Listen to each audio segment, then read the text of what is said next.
Hey y'all, so I wanted to give an update on that nasty nausea medicine, or whatever it was that I bought earlier.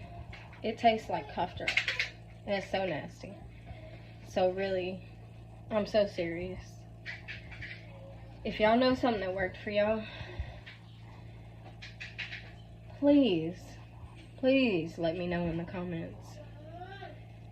Because that stuff is nasty, and I don't know if I'll be able to eat any more of those. It was gross. I think it did help a little bit, but the taste of it is nasty. It helped with my nausea a little bit.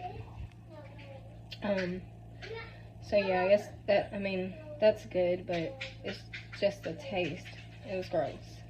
If y'all know any natural remedies, for real, drop it down low in my comments. There was something else I wanted to say. What was it? I can't remember. I think I've been getting that pregnancy brain crap. Oh, I was gonna say, this pregnancy just feels, it's different. I know every pregnancy is different, but this will be my 7th child. But I don't remember my nausea being the way it is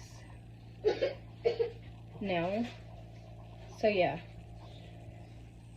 Anyways, guys, thank you. If you're seeing this video, please drop down on what helped you so I could give it a try myself. Thank you.